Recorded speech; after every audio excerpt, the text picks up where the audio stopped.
But just to do a really quick recap of who we are and what we're doing. Susan, I am in Santa Monica right now. We're at my place. This is Christine. I met her here in Santa Monica like 18 years ago, and we were part of a girls get together. We share the same birthday date. Birthday twins. Birthday twins. We've kept in touch over the years.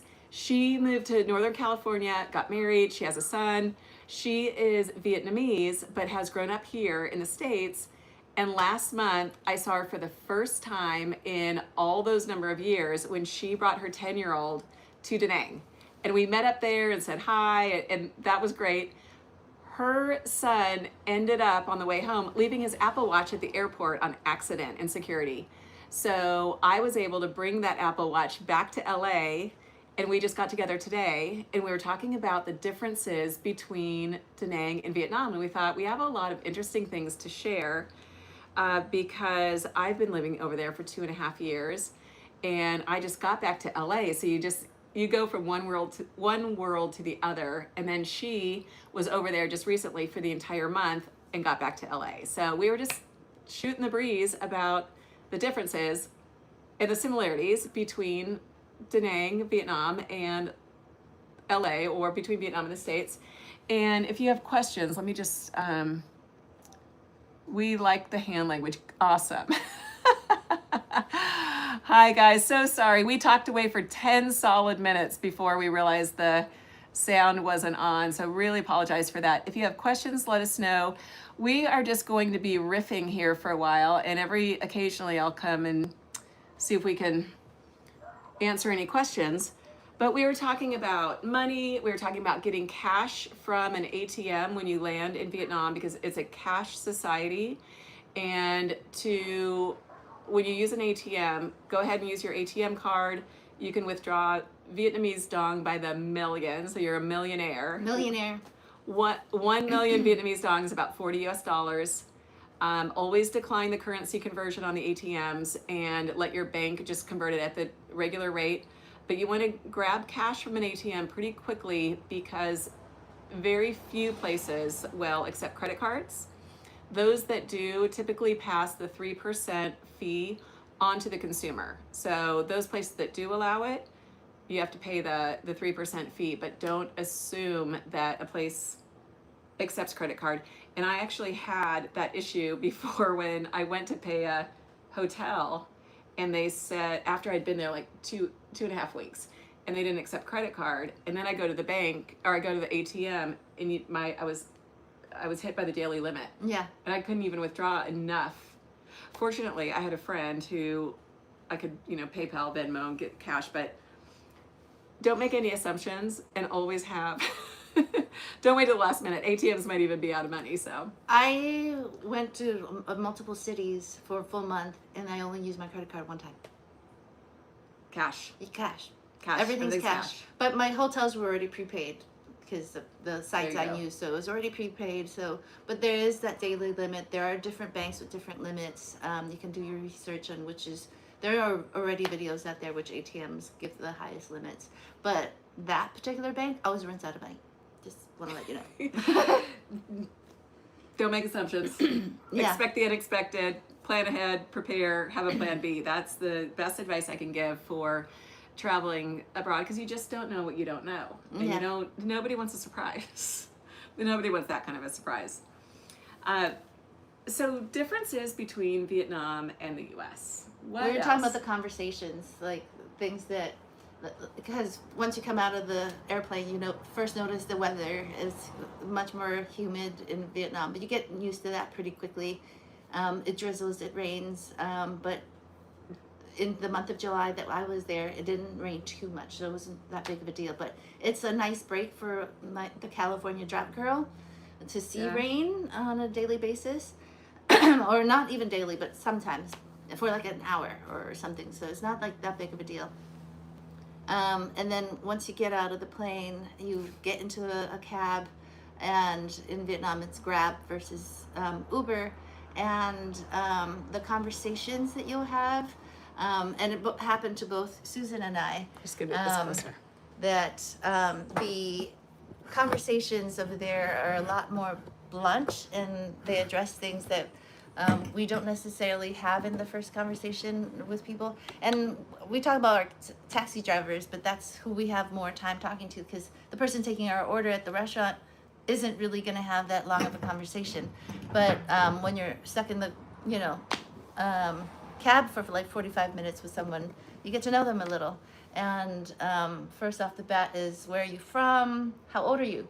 How old are you? You don't ask that in Los Angeles. You'll be asked question number 2 or question number 3 Yeah. by everybody.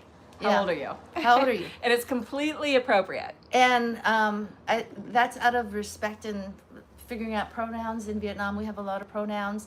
Should I address you as older sister or younger sister or auntie, depending on their generation, our generation, or my generation? So they want to show proper respect and address you by the proper pronouns. It's not out of respect.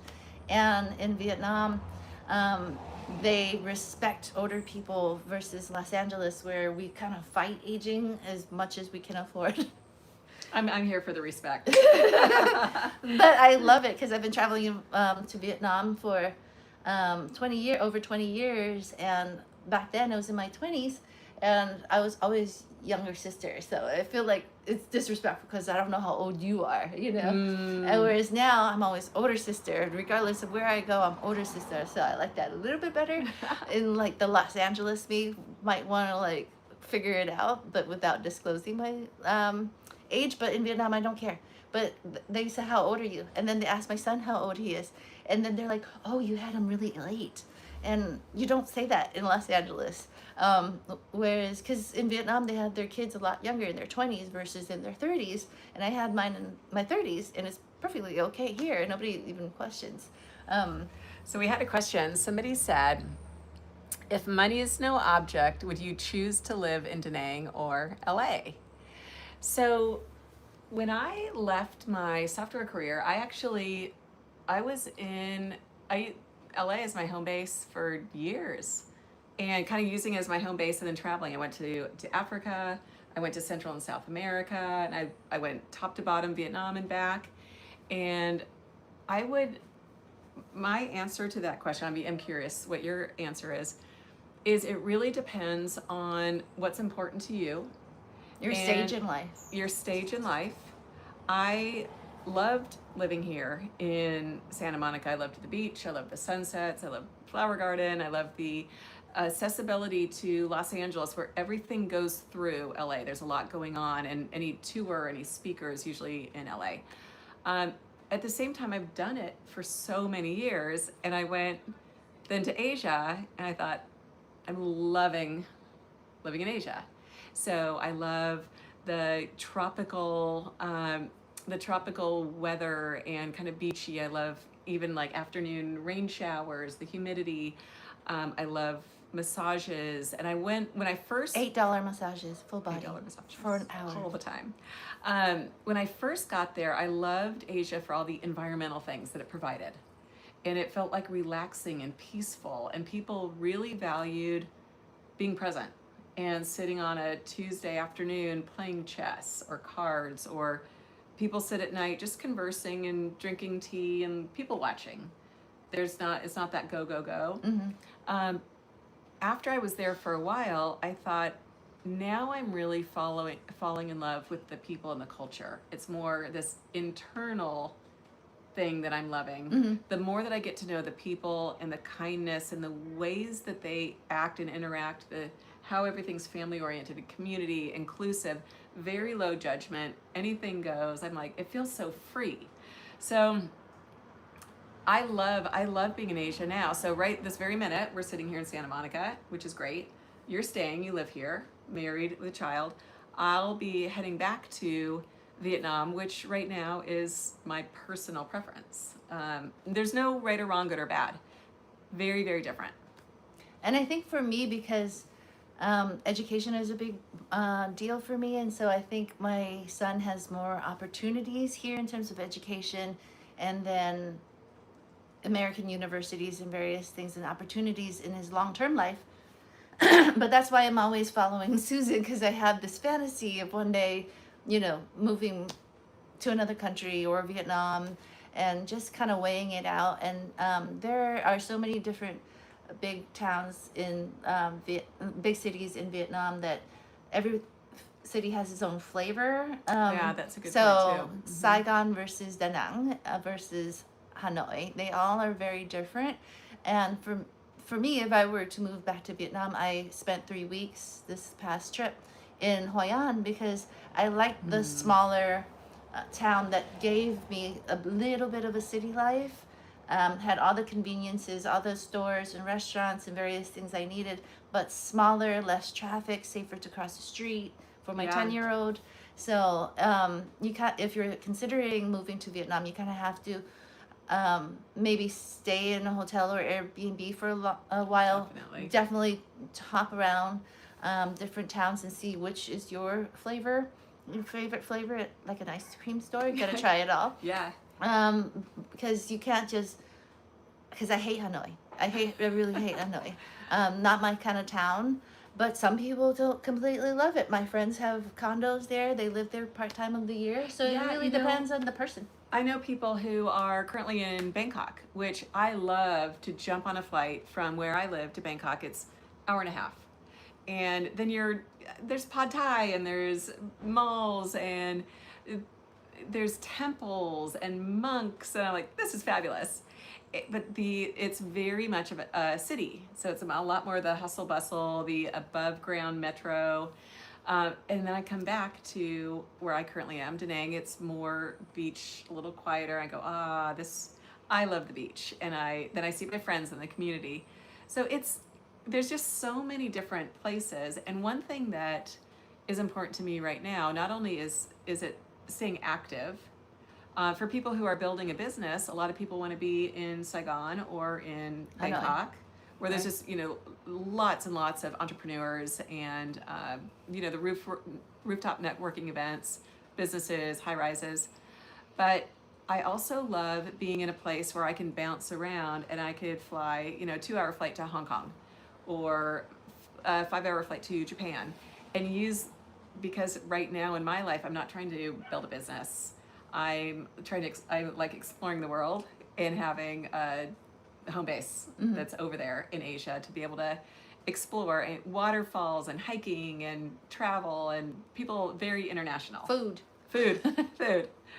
Let's see what other comments came up. So if anyone hasn't done a YouTube live before, we're using my phone right now. We have to put our finger on the screen and then just move it up. Isn't Vietnam changing with all the laws for foreigners? Tell me more about that. What with all the laws for foreigners? I think against foreigners owning a business 100% or condos. There's restrictions on real estate on if you can fully own a place if you're not a Vietnamese citizen, and it's like a 50-year lease. Yeah, so if somebody wants to buy property as a foreigner, I cannot own property. The most I can do is I can purchase a condo, but every condo building has a maximum percentage of foreign-owned units, and it's usually 30%, and they can't go over that. It's also a 50-year lease, so I can buy it, but then I'd relinquish it at the end of the 50 years. So I'm a renter. I think most of us are renters, but Da Nang specifically is booming, and so the government is really supporting the start of foreign-owned businesses. So they have a new digital currency financial center going in. They're making it a luxury lifestyle destination. 30 new high-rises are going up along the beach. They have a massive development. It's a $1.6 billion development up right outside of Da Nang called Hai Van Pass. I saw it when I went by there, and we were just wondering. Developed by Sun World. Yeah, but it was right next to all this industrial, like all the ports and various things. So it's super industrial right there right now. So. You know what I just saw last week? You know how Dubai has those man-made islands? Da Nang is now going to put man-made islands, not off the coast of the main Mike beach, but the other beach that's on the way to Hai Van Pass. They're they've approved the budget to make man-made islands. So they're it's like a mini Dubai is what it's sounding like they're making this into. All good. I think there learning was a lots. question about languages. My son, who's 10 years old, I wanted him to go to Vietnam, embrace his cultural heritage, and we worked with a private tutor that is based in Hoi An, which there's fewer English teachers or tutors in Hoi An than Da Nang. So if you were there and wanted to establish at least your language before, and if you want to learn the language more, then Da Nang would be a better option because there's just more teachers. Yeah, lots of teachers in Da Nang. Somebody asked the question, do you get nervous that they might not stop allowing the back-to-back tourist visas? That is always, that's always something that might come up. Now, I do have friends that have lived there for 6 years you leave the country, and you exit the country, and then you can apply for a new 90-day visa to come back. The immigration needs to approve it. You come back into the country, and then you're allowed to stay for another 90 days. No retirement visa. There's currently not a retirement visa. There's work visas and education visas and spousal visas. So could that happen? Absolutely. From talking with people, everything is hearsay, right? It's all hearsay. You never know until something gets formally announced that's policy. But a lot of people have asked me, hey, Thailand just stopped allowing the back-to-back tourist visas. You can only get 2 in a year now instead of, every 2-3 months. And they did do that. However, they did that a year after they allowed a new 5-year DTV visa, which is a digital nomad visa, which is what I got.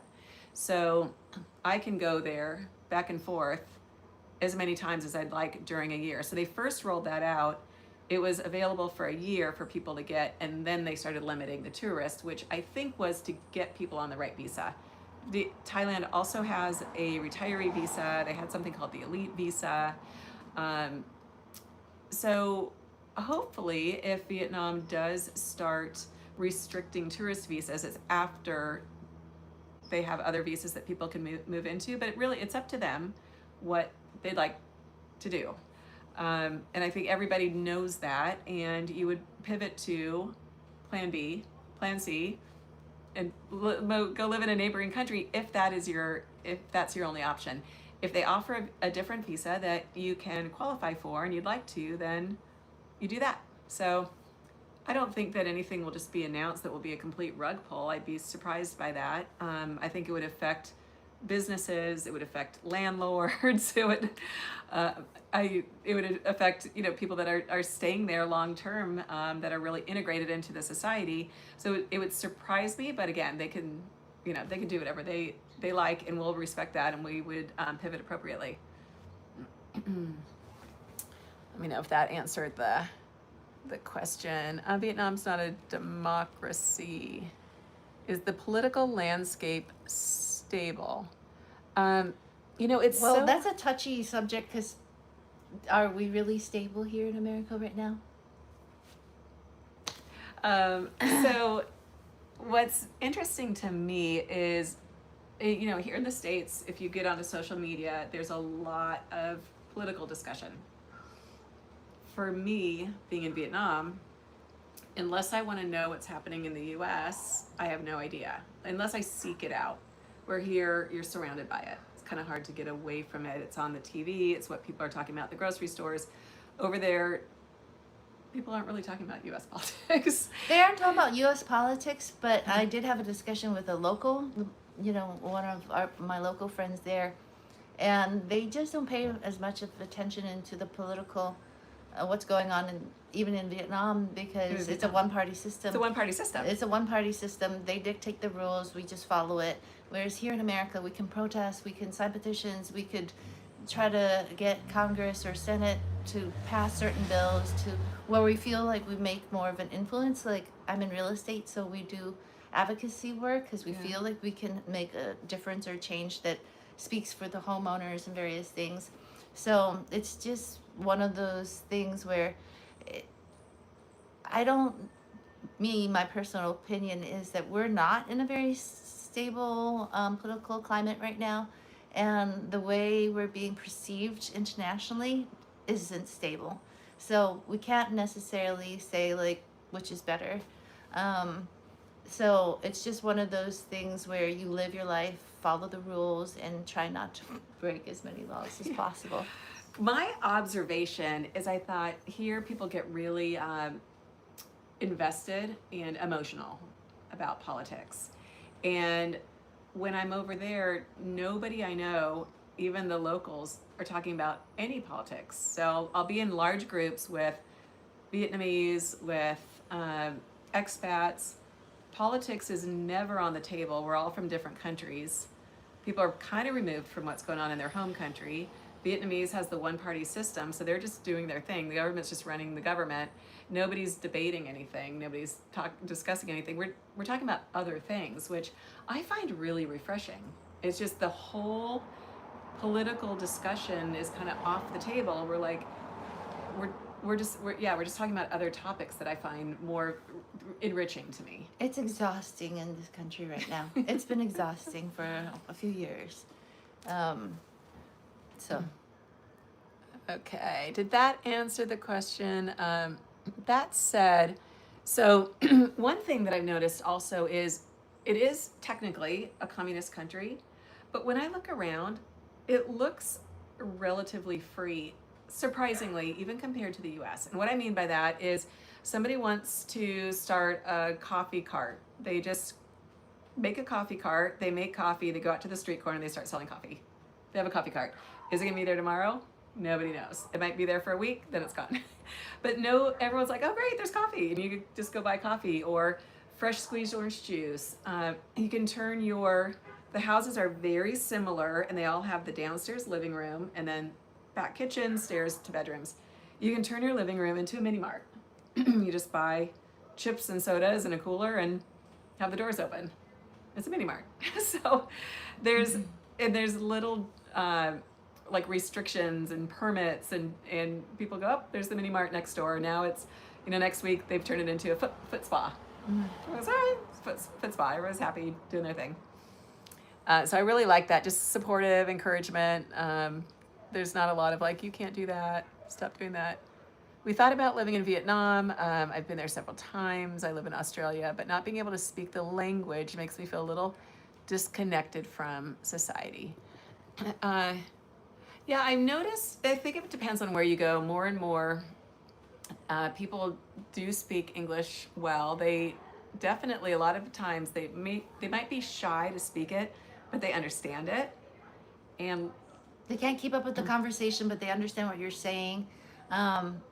Some of them in bigger cities, you'll find less of it in smaller towns. But Vietnam just passed like a mandate where the schools have to start teaching English. Oh, really? I know a lot of my friends over there are English teachers. So because English is the universal language, at least the younger generation knows it. But I've found even out in the rural areas that they say that language is actually a very small percentage of communication. You can communicate, pointing, smile, Google Translate. Translate. That happens a lot. So I think Vietnamese is a very difficult tonal language. So it's so difficult. It's super difficult because I'm teaching my son, and so just the way you say it, like, is it a rolling sound? Is it a up or down or a heavy sound?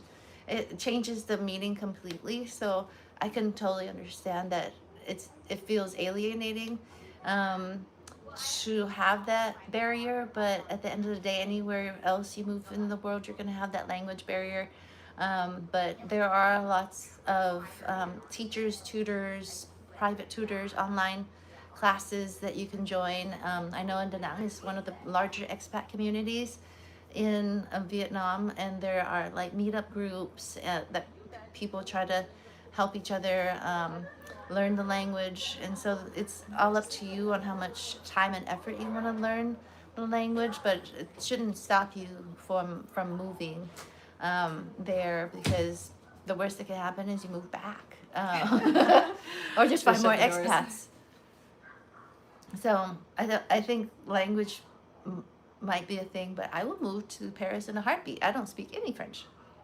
Yeah, I like experiencing different places. What I found in Vietnam and in Thailand, of a lot of the Asian countries, is they're making an effort. Like, they're trying to communicate. They're trying to bridge the gap. They want to understand you, so they'll try different That's the ways. biggest part. There's a desire to communicate, and there's also a desire. They consider foreigners like guests, and we want to show them comfort. We want to make sure that they're having a good time, that things make sense, that it's really been remarkable when people ask me if I like it, and if I say, yeah, I love it here. They take a lot of pride in that, and like, we really want to try to make sure you're comfortable. Do you need a seat? Is there anything that you're looking for?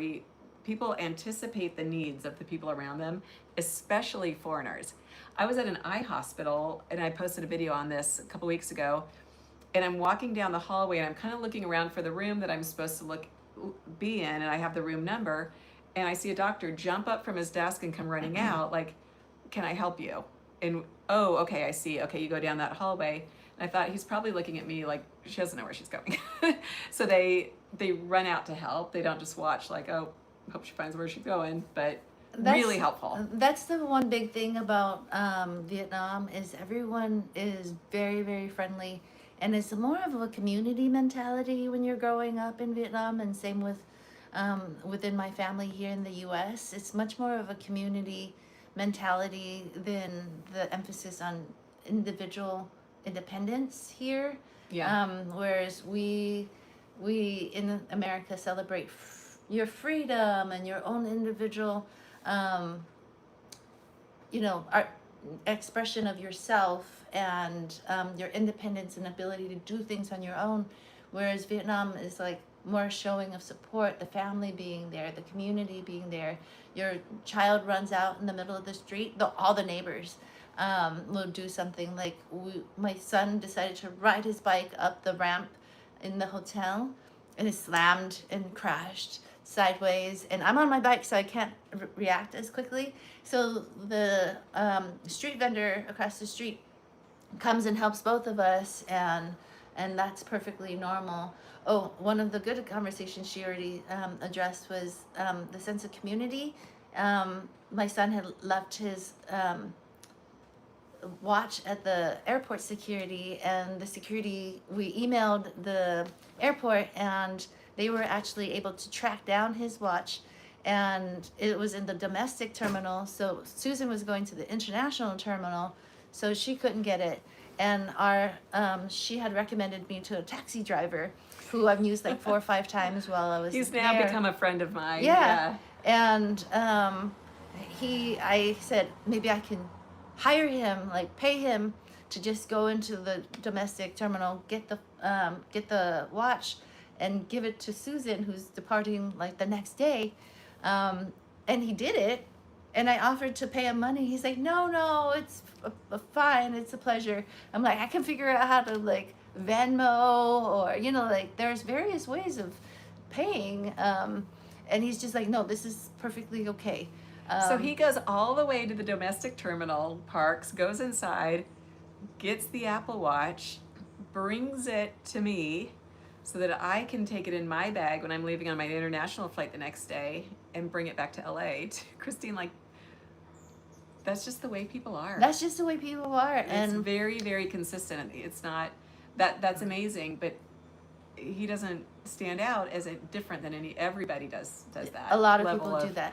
Care and service. And that's one of the big things is cash. When you go to Vietnam, the $100,000 bill looks very, very similar to the $10,000 bill.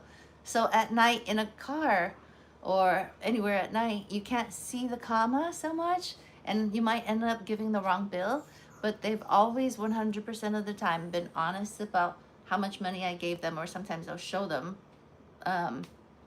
And they will always, 100% of the time in my experience, pick out the right amount or tell me to give them something different.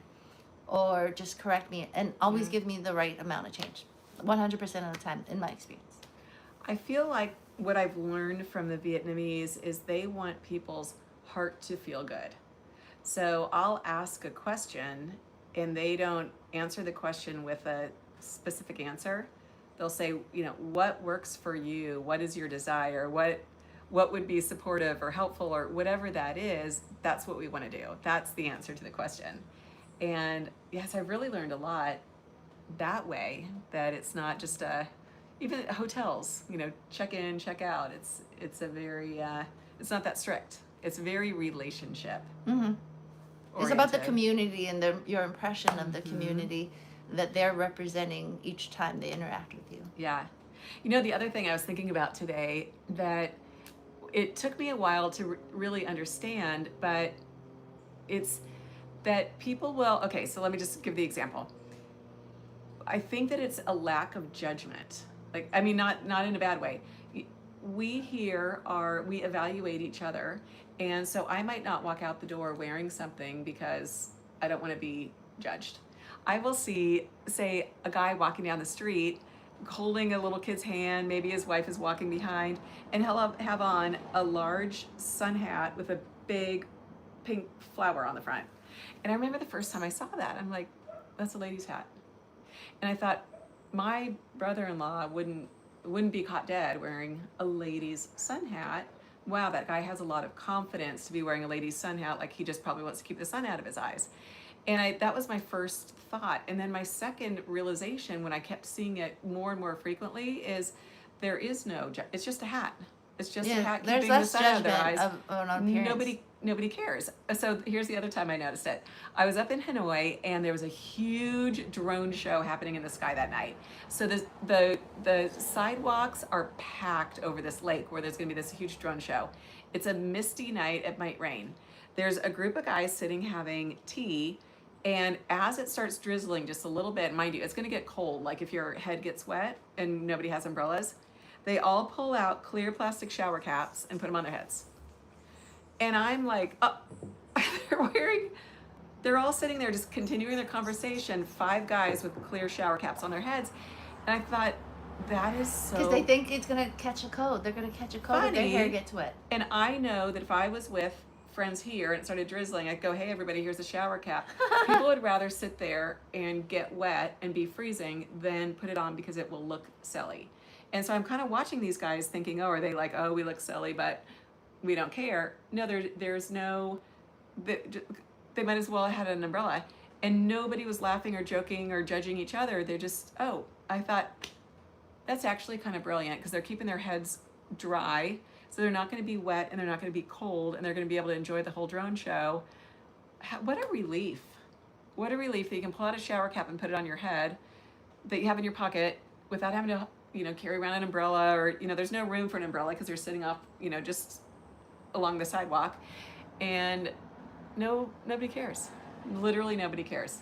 But they do care on some level that you're walking around respectably. Like when I was walking around Vietnam, I could definitely tell who was the American tourist because they'll be in a tube top because it's so hot, or Daisy Duke shorts, which, yes, you're clothed. I get you're hot, but there's that lack of awareness of respectability and what's acceptable in another country. Like that's how they can tell that you're American. Like even Europeans in hot weather, they cover up a little bit more, and a little bit more respectable. There was a case where there were some foreign girls up in Hanoi, like on that bar street, and I think they were wearing shorts and bikini tops. And it was all over the news in Vietnam, like, this is not okay. Like, bikinis belong at the beach, not walking around on the streets. And there's very much a socially acceptable rules where it doesn't have to be, they're not breaking the law, but it's breaking the social acceptability, and that becomes a big thing. So you'll see more of that. So as you're traveling, I would encourage anyone to look around and see what other people are doing, and don't do something just because you can, because it is offensive and it does reflect poorly on judgment and on that country. And just be a good representative. And if everybody's dressing conservatively, then also dress conservatively, or keep your shoulders covered as a woman if every other woman has their shoulders covered.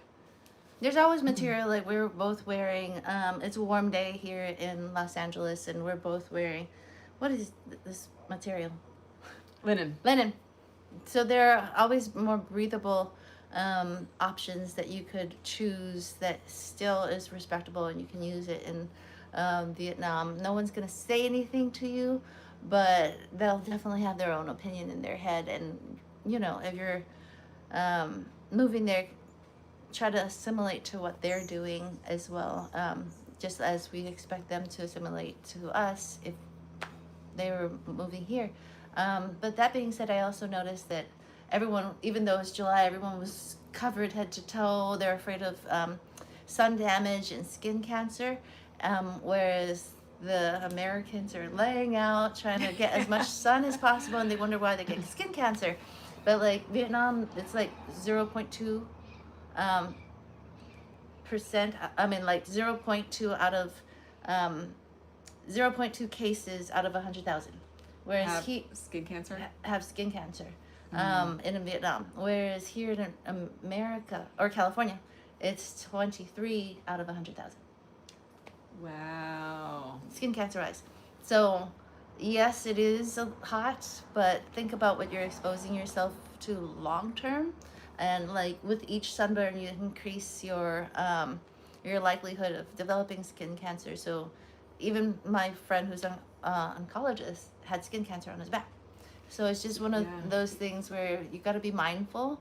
Yes, it is hot, but get a fan or... Yeah, people wear very covered up, long sleeves, and if they're riding a motorbike, their jackets will cover their hands. They wear caps with brims and long pants. Yeah, they really cover up from the direct sun. You see people outside at sunrise and at sunset during the hot summer. There is a cultural difference in terms of perception of skin color too. There's a classist thing also on top of the fear of skin cancer, which is first. But there's also a classist thing where it's the nobility. Remember back in the day? Not remember, like yeah. But it's the nobility. Yeah, I remember. I was there. Who's like under shade and doesn't have to work outside, whereas it's the day laborers, the farmers who are out in the sun all the time and getting dark and exposing themselves to skin cancer. So it's between those two things. There's a lot of products that you see on the store shelves that are skin whitening, skin brightening, milk baths, anything to lighten your skin. And, you know, as Americans, we're like, let's go lay in the sun and get a tan. So it's just a different perception of... But that's how we stay younger, like Vietnamese. Yeah. Like we stay younger, less wrinkles, because we're getting less exposure to the sun. But there's always hats, there's neck fans, there's manual fans, which I found the most effective. Yeah, they're great. Because it doesn't run out of battery, but you have like handheld fans. There's just a lot of options. When I go into a restaurant, I ask for the coolest seat, and they always know where in the restaurant is the coolest seat. So there's always ways around it. That's a good point. I go into a restaurant, I'm like, wait, let me go stand here and like see the direction of the fan. You kind of move around. Some restaurants are air conditioned, but if it's outside, the majority of them have an open, at least one full open side. So you can only deal with like the regular fans that oscillate and stuff like that. So what other questions do you have? We have a list of items to talk about differences, but please send your questions. They're friendly. I've never felt like a tourist in Vietnam. I agree. In the big cities, we can communicate in English. I'm going to try to learn the language. Yeah. Oh gosh, I have friends that are in Vietnamese language classes, and it's so tough. Yeah, so feel free to send us your questions. And what else do you have on your list of differences? Food. Well, food is one of those biggest things that... Food, that's such a big topic. It's such a big topic because my whole life, I will travel for food. I'm Vietnamese. I grew up with Vietnamese food in the household, but definitely going there for a full month, eating whatever I want and eating out 100% of the time because I was in a hotel. After a whole month, I didn't gain any weight. I had my desserts, I had my carbs, I had whatever, but every meal there's more fresh vegetables, less processed foods, less dairy, less cream, fewer carbs, like rice noodles. Yes, there's carbs, but it's rice compared to burgers or pizza. And so it's Fries. just, yeah.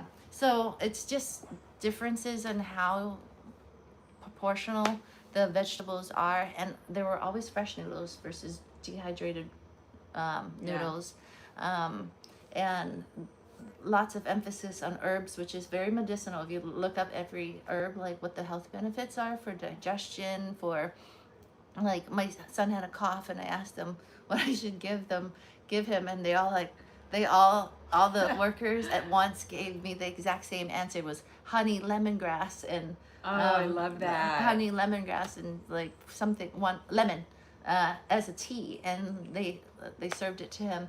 I asked him if it was good. He's like, no, but he drank it anyways because it should help him. But but there are herbal remedies for pretty much everything. Long before Western medicine got to them, they had their own combination of different herbal remedies. So a lot of what they're serving you is already herbal remedies. And so like, I think here when I came back from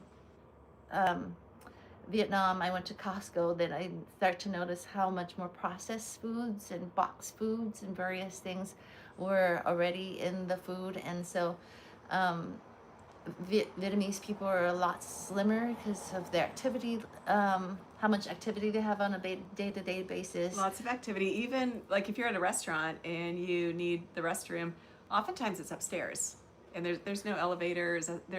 You're very active, just living life over there, up and down stairs, no elevators, no people movers, jumping on grab motorbikes, walking down the street. It's very, very active.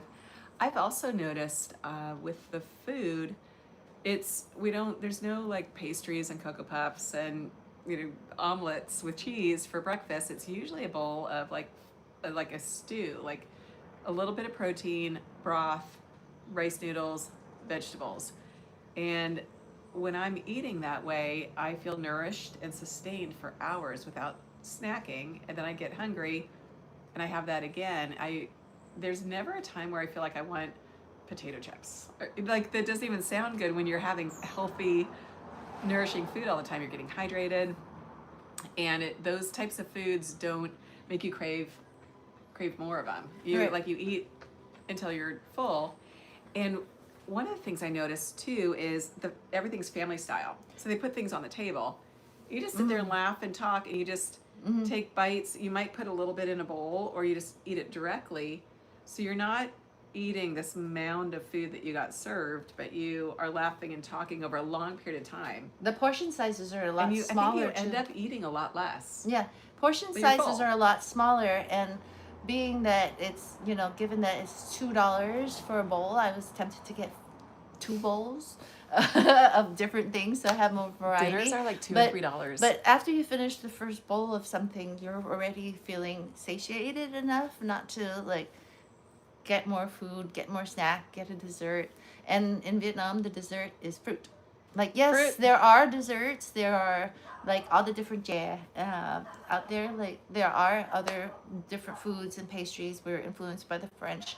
And so there are a lot of different desserts. But for the majority of Vietnamese, fruit is their dessert.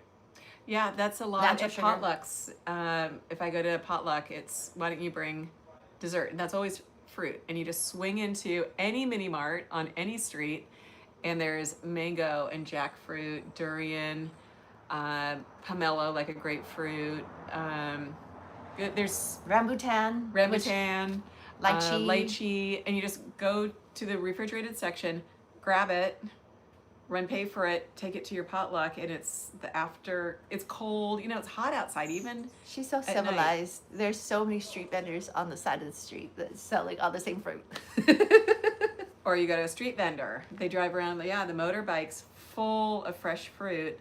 Or the ladies with Watermelon, the pineapple. yeah. And that tastes better to me, like the cold, really ripe, really fresh local mango tastes so much better than like a piece of cake. Well, honestly, because they have access to all that tropical fruit, so it's not like here the same fruit doesn't taste as good because it's Right. picked before it's ripe and then shipped for a few days. Yeah. Get to by the time you get to it at the store, it's ripened along the way, so it's not Tastes ripened. different. So fruit in Vietnam is better even if you can get it here. Hi, Susan. Hello. Are the fruits organic? So I don't think they have the organic stamp like we do. You have to meet all these requirements and get certified organic. But if you drive around the outskirts of the city, you see crops of things, and you see coconuts hanging from trees, and you see mango trees, you see gigantic jackfruits hanging throughout the neighborhoods. So I think just by design, it's what I would consider local and healthy. And In Hoi An, I took my son to a farm, and so he was learning to like put some starters into the ground, and this is how you grow things. And they very much prided themselves on being organic, and they're anti, what is the bug killing thing? Their way of killing pesticides. They're God, I'm hitting that age. So you have to think twice about where it's okay. We're all there. But they use lemongrass as a spray, and so that wards off the pesky bugs that they encounter. So they very much pride themselves on being organic, but there's no organic certification. Yeah, it's a lot of just local farmers. If you go out in the outskirts, you see a lot of different rice farmers, and they're all working together at harvest time to harvest everybody's fields. Everybody has the same crop.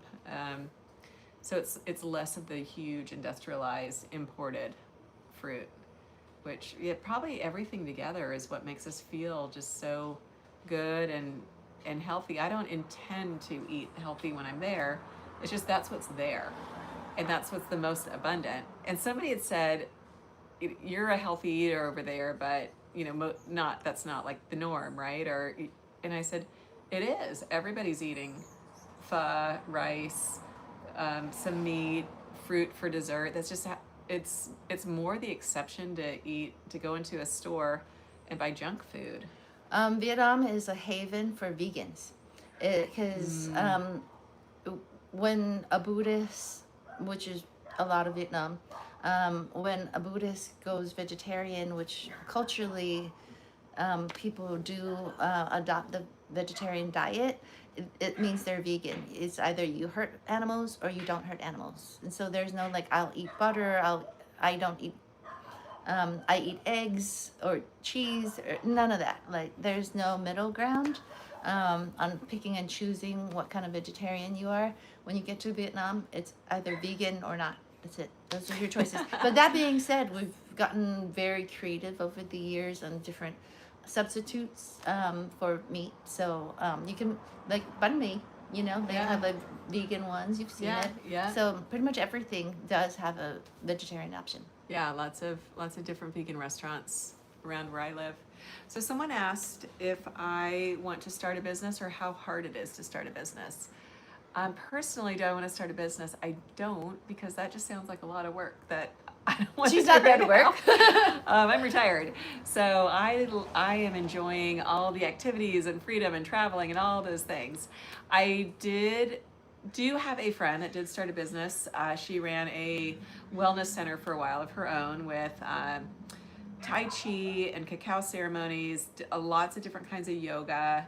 And it's just, I think when you start out, you have the idea of, in her case, like all the wellness things are so part of her life. But the reality of owning a business is people management, hiring, payroll, the building, just that kind of thing. And is that how you want to spend your time to hopefully be profitable? So that's something to consider. I do know plenty of people who have started businesses, and if it's something that you're interested in, I know that the government is encouraging it right now and very supportive of it with foreigners. But I have a friend who has a smoothie shop. You'll see some locally owned or foreigner owned restaurants or coffee shops. Yeah, different Well, things like that. Well, if you're at all interested, drop Susan a line and I'll give her my contact. But I do have a contact who's a lawyer, who's American trained, but he's like me, born in Vietnam, raised in America, educated in America, decided to move back. So he's an attorney in Vietnam, and he is an immigration lawyer, so he can help with all your different questions on all your different business types. And he has been doing it for over 20 years, so he has a lot of experience on the types of businesses, what's acceptable, what's not acceptable, what permits are required, and then your own visa issues that he can also help with. So he's based in Saigon, but that being said, you could do a lot of things online nowadays and remotely. So he can answer a lot of your questions if at all you're interested. It's a really good point. Resources. I also know a company that is experts in any kind of residency, and they run workshops in Da Nang. They're like, do you want to be a resident of Costa Rica or Portugal, and all the different requirements? Like, that's their area of expertise. What I liked about listening to their presentation is it wasn't only like these are the requirements, but here are things to consider that you may not have considered if you are looking at that country. How long are the visa requirements? What are the top reasons for moving to that country? How expensive does it cost? So I do have a resource for that if anybody is interested. And then I also have a friend who is a immigration attorney on the opposite way, helping Vietnamese who want to immigrate to the US and helping them with their visas. So you have any questions on any of this stuff, we both know lots and lots of people who are experts in their different fields, and we can get you hooked up with the right resources. So just reach out. Hello.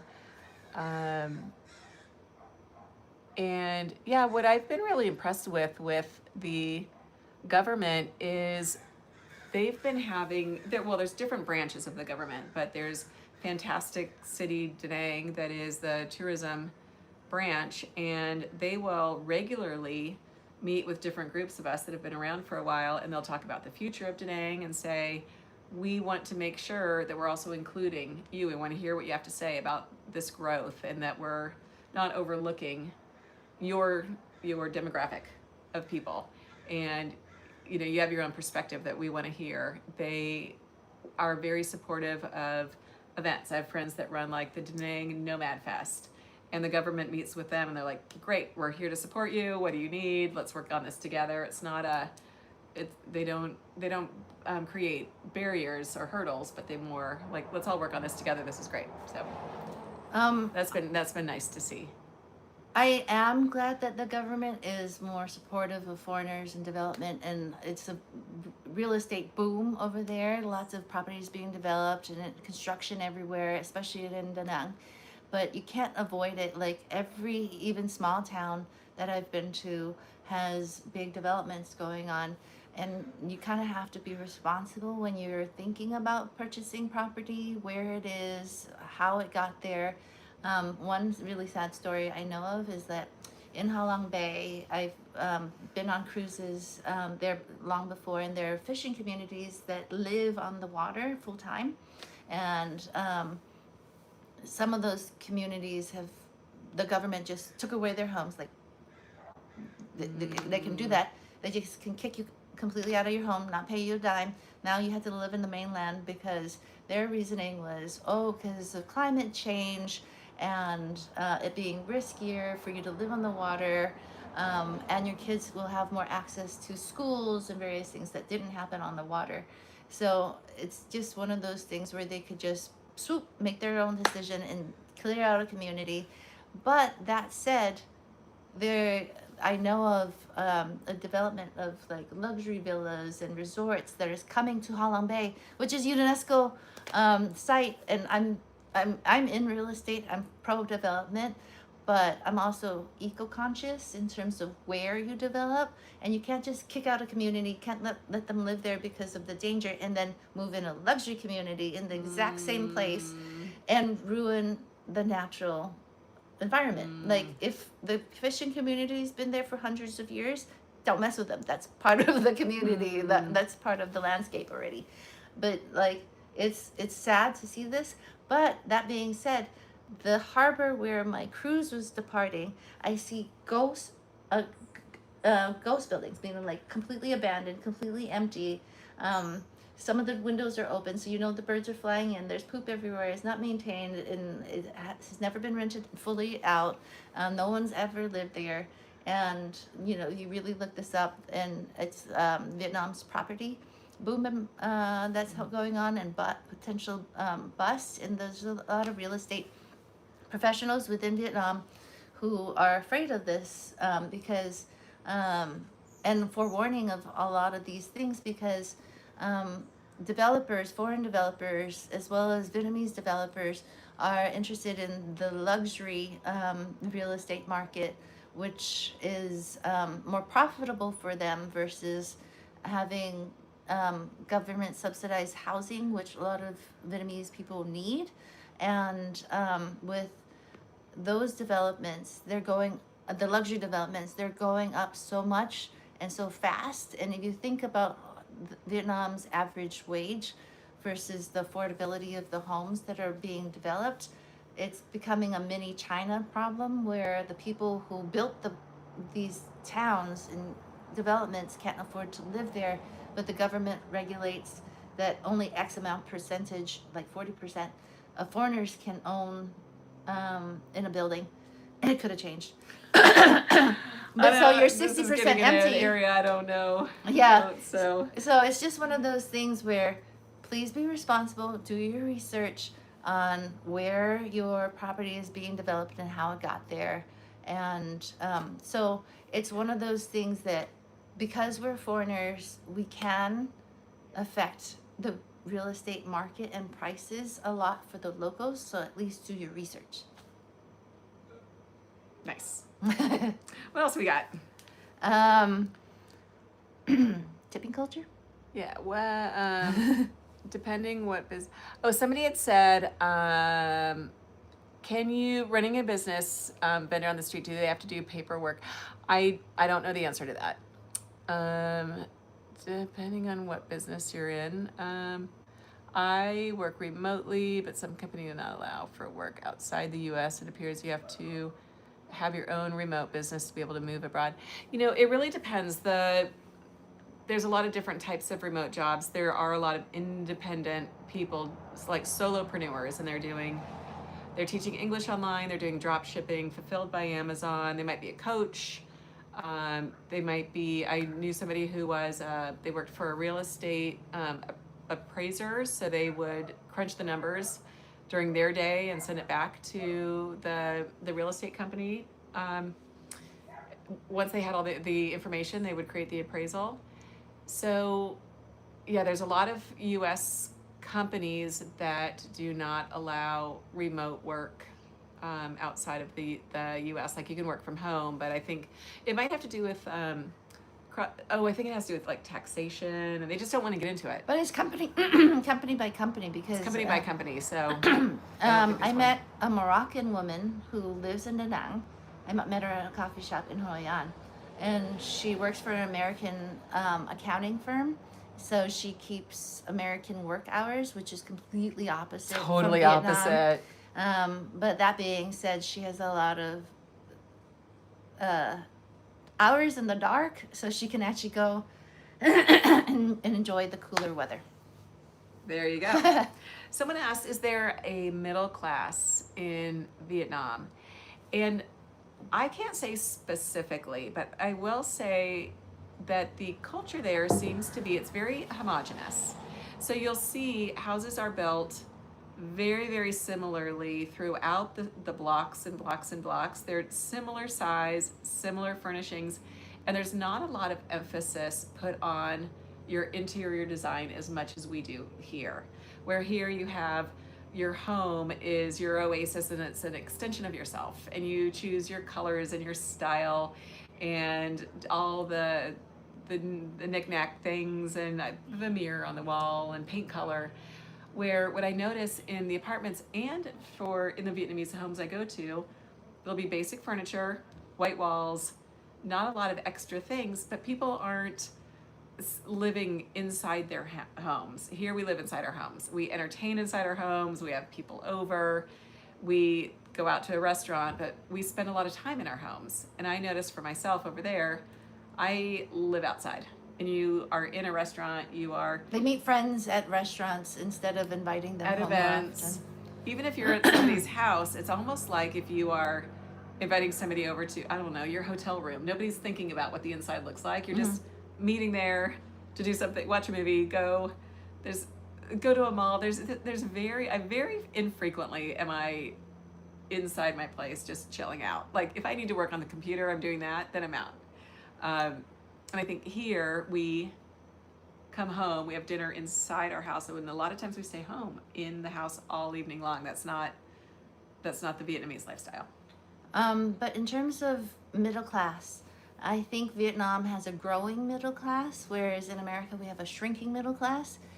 Vietnam, because of all their development and booming economy, they actually have a growing middle class. But in the cities like Saigon and Hanoi and Da Nang, they're a little different in terms of the way they show how much money they have, like designer bags, fashion, jewelry, and so forth. There's a little bit different.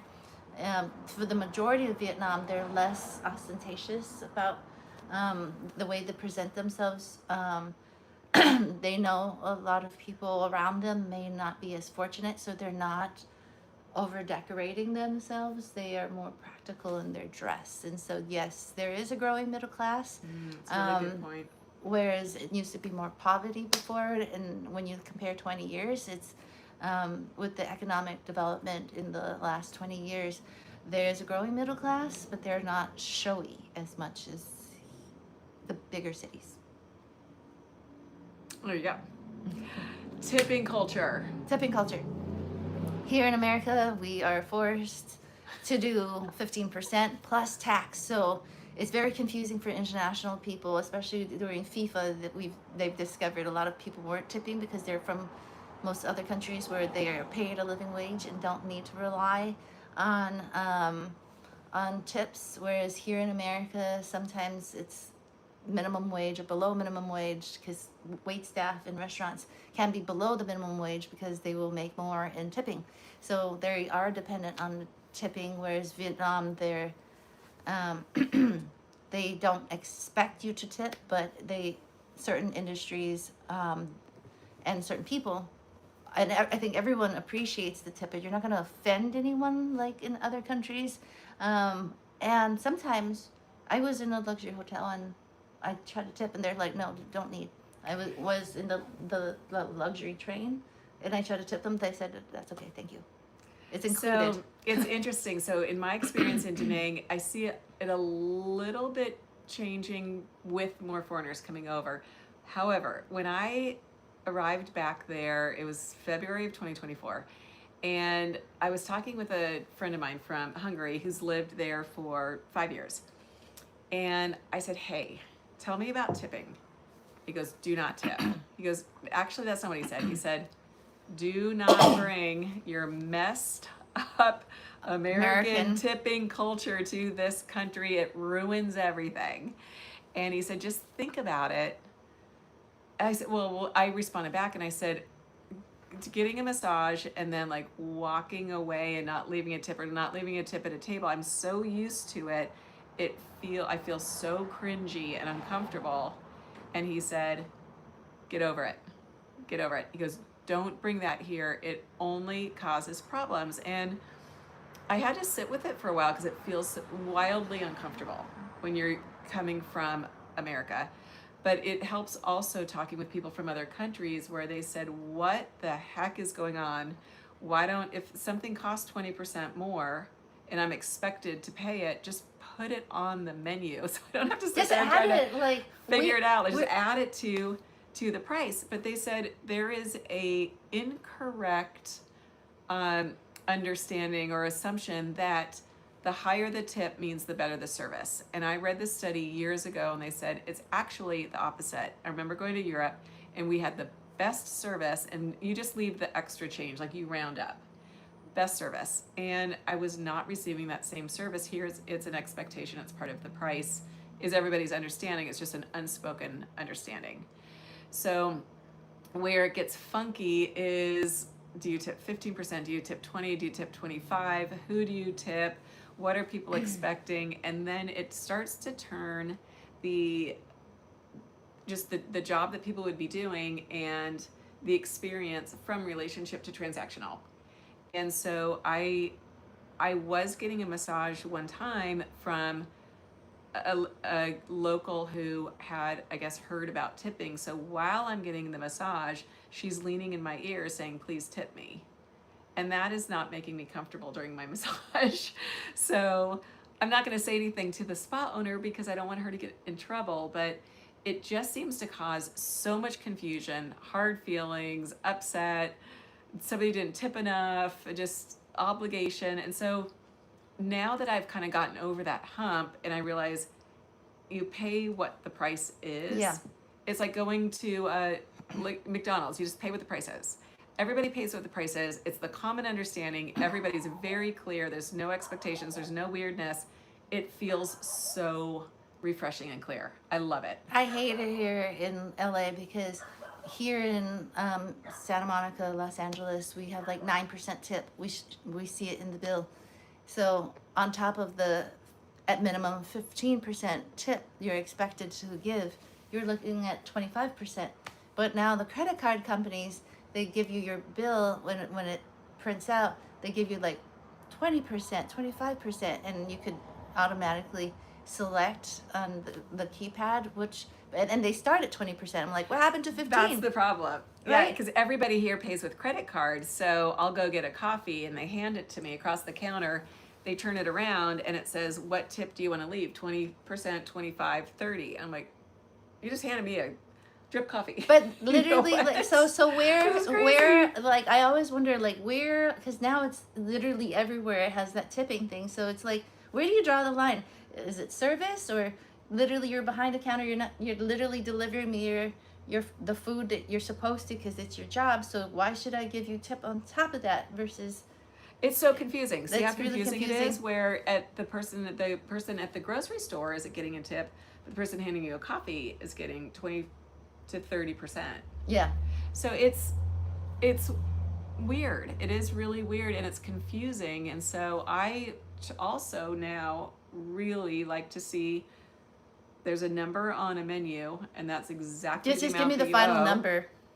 Final number. And if they build in whatever they need to pay the people, great. Just the final number is very clear. It also is great because you go out to eat with a group of people and they do two things. One, you, at the end of your meal, I'll walk up to the register and they pull up the table and they go, I say, oh, I had this, this, and this. And they're like, great. And you pay. The other 5 people might still be sitting there. There's not like, let's all get the bill and try to sort it out. Confusion, trying There's to no calculate. tax. There's no tip. Nobody's confused. Nobody's piling in money. There's no Venmos. It's so clear. It's so easy. If it's $100K, it's $100K. You pay your $100K, you walk out the door. I'm like, oh, that's tipping. The blessing, that's the worst thing. One of the worst things. And I think too, it really has brought back the true meaning behind tipping. So for example, if I order food for delivery, they come and bring it, you pay the amount, the drivers get paid, and I'll run downstairs, get my food, and take it to my room. But say, for example, it's pouring rain outside. Then, after I receive it, and it comes up to rate it, 1 through a 5, you also have the option to add a tip. And I go, yeah, I do want to give them tip because they're driving around in the pouring rain to bring me my food, which is why I ordered it to be delivered. So I do want to give a little extra to thank you so much. But it feels like that's more the true meaning behind, here, let me give you a little extra because you're doing extra work right now. Can that transition to bargaining culture? Yeah. Let's talk about Because Broad we're talking bargaining about culture. Let's go. money. Because like in Vietnam, bargaining is expected, especially in all the sidewalk vendors and most places, except if it's a really nice establishment with the price already put on the item, those stores will not bargain. But every other place, you're expected to bargain. And yes, they do a tourist markup. And yes, if you look like a foreigner, you're going to be charged more. Yes. And I try to teach my 10-year-old, like, you're expected to go to half, you know, like, and then you go back and forth and you'll get to a number and then you think to yourself, am I willing to pay that much? Because it could be more than what a local pays. But at the end of the day, my son's like, it's 50 cents. Exactly. I feel the same way. Like one of my friends, she's American, but she was born in Vietnam. She's like, it just makes me crazy that, I'm being charged But more. when you're bargaining to you in your head, like an American in our head, it's like 25,000 is $1, you know, like. Yeah. But 25,000, you're charging me $25,000 extra. Like you can haggle, you can get upset, feel but like literally that's $1. The prices are so reasonable. And I also feel like if I pay a little more than a local, I'm okay with that because the exchange rate, the money that we receive for an hour's worth of work and the money that the Vietnamese receive for an hour's worth of work, when we have our exchange rate, I'm going to end up with more, and I don't mind. It's similar, like I noticed in some countries, they'll say to get into a museum, there's the local fee and there's the foreigner fee, and it's different, and there's a little more for the foreigner, but it's the foreigner has the better exchange rate, and you want the locals to be able to enjoy their museums, the amusement parks, and I'm okay with that. I'm perfectly fine if they had a citizen rate versus a tourist rate. Yeah. Because your exchange rate is a little different for every country, but at the end of the day, it's just one of those things. There's nothing to get upset about.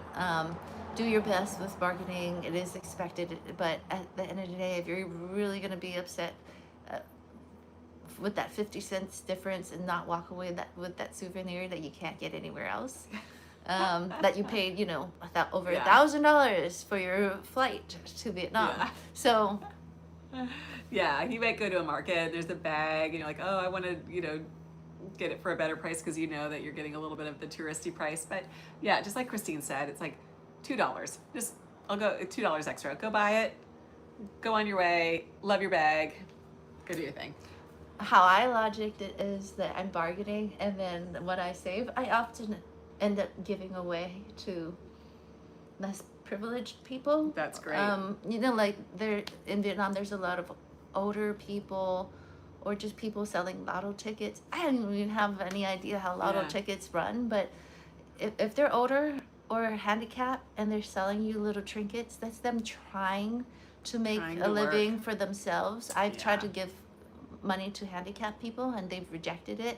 They want me to buy and take their item, which I don't have time. I don't have place in my suitcase for, but I will buy it and give it away.